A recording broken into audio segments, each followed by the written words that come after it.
Hey, gorgeouses. Happy New Year. Where have I been? I apologize so much, you guys. This holiday season has taken its toll on me. Kind of glad it's over, but I'm glad it's not at the same time. It's one of those things where I love Christmas time because what's going on with my hair right there? Oh my god. Okay. I don't know. It's a situation, you guys. Situation. Pause it. Okay. So, like I was saying, I love Christmas time only because it's one of my favorite seasons due to the family, friends, the whole atmosphere and the whole just giving type of inspiration that Christmas has. Now, the only problem that I don't like with it is that it kind of gets a little materialistic and it gets a little chaotic and hectic. But all that aside, kind of sad that it's over and now we're already into a new year. And now it's going to take me about another 6 months to start, instead of writing 2011, to start writing 2012. Oh my gosh. Another thing for New Year's, you guys, was everyone fun? Did anyone get arrested out there? Hopefully not, or if you did, you had a hot cellmate. Okay, now I decided to get away from it all, and actually I escaped to the mountains. Being in Southern California, it's amazing. You drive 2 hours and you get any type of weather, any type of climate that you really basically can ask for. From the beach, desert, mountains, anything you really want, you know? I love it. So I escaped to the mountains, had beautiful sunny weather out here, and meanwhile the entire rest of the United States is an Arctic tundra. I love California. So, I am back, and I would just like to say that I really haven't been on on YouTube that much. And one thing I like to say, oh my god, I have like over 500 subscribers now, and I'm noticing that my Twitter followers are going up there too. I'm feeling kind of really bad now for neglecting you guys. So, I have everyone out there. I have a lot of people that actually, if you guys notice that I'm not posting videos, go ahead and send messages and crap. I'm all for it. I think it's great. You guys just keep pushing me as far as I'm concerned, because I turn into a lazy little honey badger and I don't feel like doing shit sometimes. So I think it's great. So now that I'm back, let's just jump right back into it. Okay, so some comments really they just make me chuckle and laugh on the inside. NY Aaron Transit, whatever your name is. I feel bad for the guy. He thinks women want him. Oh yes, because we all know that's exactly what I want, is women to want me, you know. Do you know what a homosexual is? Just a question, Okay, from Dumpster Slew 7 or Dumpster Slut, I don't know which one it is, but either way I like it. Do you have insurance through your work? Are you paying for COBRA or getting Medicare? What medications are you taking? Are you having any bad side effects? To answer your first question, I do get insurance through work, which is very fortunate to me. In the state of California, they actually make it illegal for insurance provided through your employer. If insurance is provided through your employer, it's actually illegal for them to deny coverage to you based on prior pre-existing conditions. So I'm fortunate where I get full coverage as far as health benefits and everything's concerned because of where I work. I'm not paying for COBRA. COBRA is like a temporary insurance agency, is from what I know, where if you lose your job, you can continue the same coverage until you find a new job for a certain amount of time, whatever. I hear it's very expensive. And I'm not on Medicare, nothing of that. I just get insurance through my work. And then I'm currently taking a AAA. My insurance covers for all of it, which I think is great. I do have to pay a copay. That's like most insurances. As far as side effects go for the AAA, just look at a couple of my previous vlogs. I talk about my side effects in depth. But as far as it's concerned now, my side effects are almost non-existent, which is pretty amazing. Minus the fact that my HIV is under control. From PHX 2014, I'm so glad that you find my HIV video blogs very useful. And that's not just you, it's everybody that finds them useful. It reminds me to just keep pushing forward and keep doing it and keep educating people as I learn myself. And it's just, hopefully we'll get through this stigma as far as HIV. So thank you so much for just posting that. I think that's great, as well as everyone else that posted on here, just saying that they're just happy that I'm happy and everything, because it makes me happy. So I'm happy that you're happy that I'm happy. Only if you're happy. You know what I mean? So, and then also pause in Thailand. That's great. I'm glad to hear about you and your girlfriend. It's just great to know that there's other people that are on the same drugs out there that I'm on, and they're doing great, just in the same condition that I am. So I'm hoping it's going to keep us going for decades as well. And then as well as with your girlfriend, you know, cheers to both of you guys. Keep moving forward. Poet XYZ, House HIV videos. I did watch House of Numbers and Rethinking AIDS, both of which I'm not a believer. HIV is not a fictional disease, and it's something that's relevant. It's real. It's here, and it's now.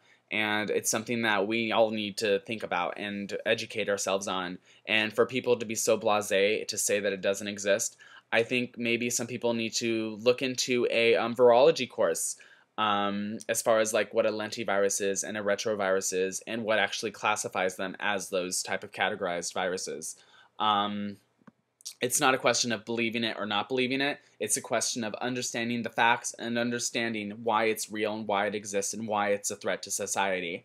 And if it's something where you think that the government is trying to trick us into something so we can poison ourselves with these medications, why is it that these medications have given people such as myself a better quality of life and a better prognosis through clinical studies, through clinical, you know, analysis, to prove that these medications actually improve quality of life and lengthen the life expectancy of HIV positive patients. So again, give me some factual, concrete evidence of of studies where people who are HIV positive, but they are technically negative, right? According to your guys' theories, they're negative, but let me know how they are 30, 40 years later, and let me know, if, first off, if they're still alive and what quality of life they're having if they aren't on any HIV treatments. So I'd be curious to see. I commend Paul Pittsburgh, at Poet XYZ. Show me a case where someone with HIV, or sorry, I misquoted you. At Poet XYZ, show me a case where someone has HIV and is not on any kind of medical treatment regimen and has lived a long life with no opportunistic infections or pneumonia. Yeah, I'd like to see that too. Actually, it'd be quite beneficial to me. Mainly because in the 80s, when people started dying unknowingly, they started getting deathly ill. They started experiencing what's now what we call the wasting effect, where they start dropping lots of weight and everything, mainly because they're at the AIDS diagnosis now, and they become infected with opportunistic infections. They get pneumonia, and then they die.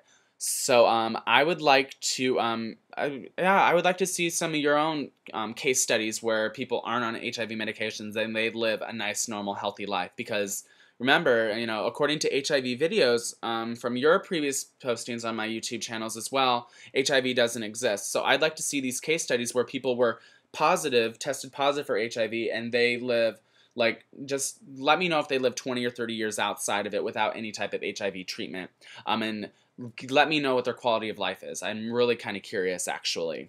Deviant Device 88, you left me probably one of my favorite set of questions on my BIV 26 video.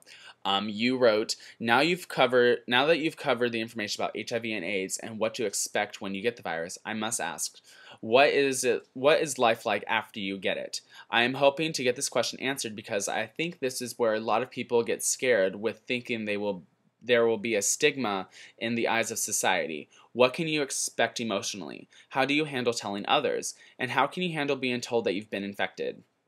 Now, you kind of answer your question with your questions, but just to help clarify it just a little bit, the hardest part, first off, it seems to be told that you have HIV, mainly because when I was told that I had HIV, I had a very huge lack of understanding in the virus itself. Quite frankly, I thought it was something where I didn't have to worry about it. I was just like, it's not going to happen here. Maybe it was because I'm American or whatever it may be, but honestly, I just felt invincible and I just felt inferior. I didn't feel like I was really going to have to worry about it. So, I was very scared. When I was told that I had HIV, my life felt like it stopped. I got a little depressed afterwards, I'm not gonna lie. It was just something where it was like, I can't believe it. I was stunned for quite some time.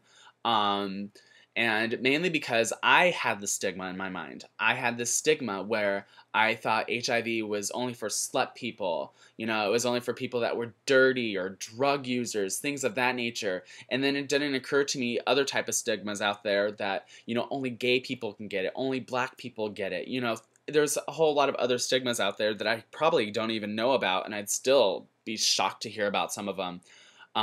But the stigma is probably the scariest part, mainly because a lot of times, as much as we don't like to think about it, we want other people to think of us in good light.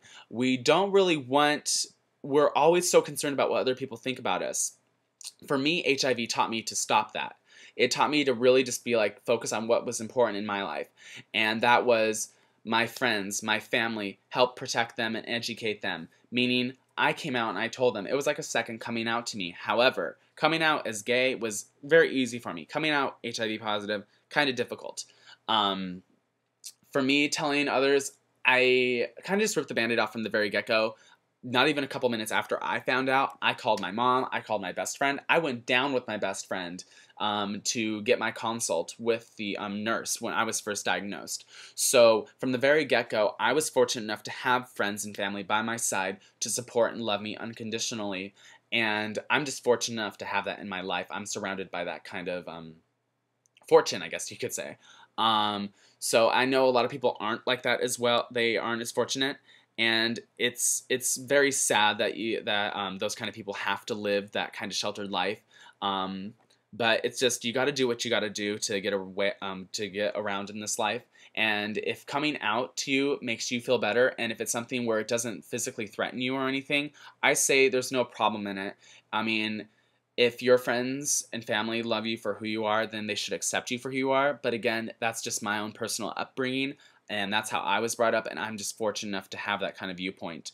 So for me, telling others, it was kind of scary, but since I got over the stigma and I started educating myself and correcting my own fallacies, my own factual fallacies that I had in my mind about the virus, and I started learning about it myself, now that I'm starting to teach people and educate people on it through my own personal story, my own personal education, I feel a lot better, and I feel like my prognosis is a lot better as far as dealing with it emotionally.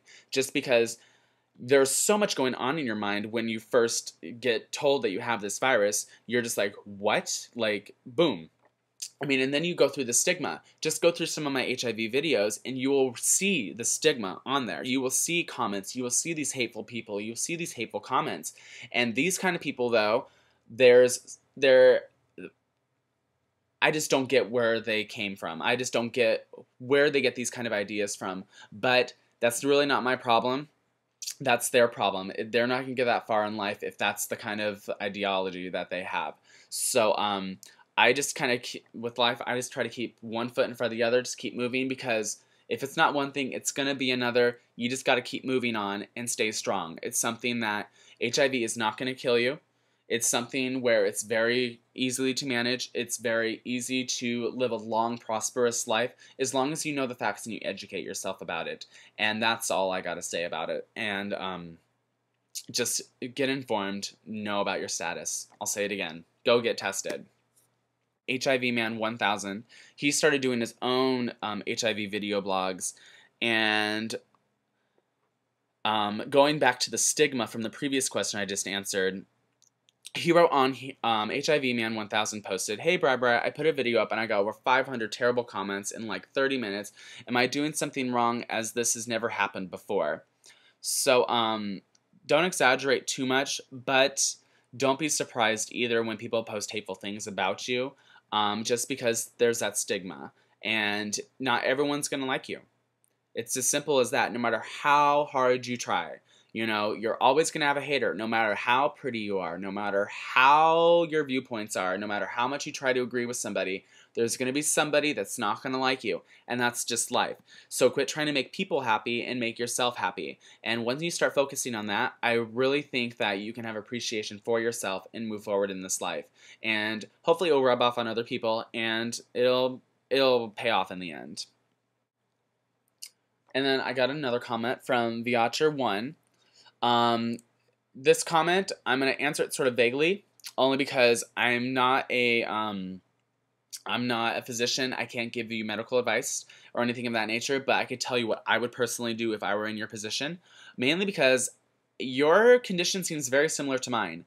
You wrote, "Hey, do you think I should start antiviral therapy when my CD4 count is still at 300 or still at 500? I'm sorry, at 500, and it's been only years since I got infected, or should I wait?" It's completely up to you. Now, me, I pushed an AIDS diagnosis before I started antivirals, mainly because I wanted to look into alternative therapies. Mainly because I didn't want to give in to pharmaceutical companies. I'm a believer that pharmaceutical companies, they aren't going to try and push for a cure when they are perfectly getting thousands and thousands of dollars from one patient in 1 year based off of antivirals for HIV treatment. Now, if they came out with a cure, the need for those antivirals would be less, therefore pharmaceutical companies wouldn't be getting as much money. So I don't think that they're really pushing for a cure. I don't think we're going to see one for quite some time. So I was very apprehensive before I started medications because there's a lot of things that go into it. First off, you have to realize what medications are right for you. There's a lot of different factors. Are you somebody who can't take a lot of pills? Can you only take a limited number amount of pills? Do you take them more in the evening or nighttime? Or evening, nighttime, morning, lunchtime, whatever it may be, mainly because once you start taking medications, you have to take them at the same time, or if not, there's a very small window of time, but you want to take it at the same time every single day, and you're going to be on for the rest of your life. So it's a commitment. It's kind of like a relationship with a freaking pharmacy. It's like, hey, baby, you got to see a drug dealer for the rest of your life, it feels like. Because, I mean, until there's a cure, that's kind of what you're looking at. That's, again, why I was apprehensive at first. And then also committing to your medication regimen, you also have to commit yourself to going into the doctors on a regular basis so you can get refills of these medications. Meaning you have to go in, you have to get your blood work done, you have to have your physical examinations, things of that nature. Also, is your virus immune to anything? Is there any type of immunity that your virus has where it can't take a certain medication? Things of that nature, you know. And then once you start a medication, if something happens where your virus mutates and it's now immune to the virus, you may have to start a different regimen after discontinuing your current one. So there's a lot of different factors that go into deciding whether you should start medications or not. So it's completely up to you. Don't let your doctor force you into something, and if one doctor is forcing you to do something, go talk to another doctor. It's completely up to you. I was pushing an AIDS diagnosis. About a year after I was infected, I was about 500 CD4 count, and my viral load was probably about 100,000. And so I waited until my CD4s got down to 300 almost, and my viral load was about 40,000. And so I started medications, and a couple months later, I am now undetectable as far as my viral load goes, and my CD4 count is in the 400 range. So it's completely up to you. If I were you, I was already actually in that position as far as where my viral load or my CD4s were, and I would I wouldn't start them until there was an absolute necessity for them. I was getting close to an AIDS diagnosis, so that's why I started my therapy protocol. So if I were you, I would just wait, but that's just me personally. It's up to you and your doctor to decide. So of course, if it's something where you're debating or whatnot, if you aren't absolutely sure you want to start, I would say withhold on doing it. If you can't make that commitment, don't do it yet, because you can actually harm yourself in the long run. So make sure it's something, if you're going to plan on starting medications, make sure you're completely and 100% ready to do it, because it is a commitment. You are basically like you're getting married to the drugs, basically. I mean, you are going to be on these drugs for the rest of your life. Now, and at least until there's a cure. Now, my current physician, the way he described it to me is for every decade that you live, so for example, let's say you're 50 years old.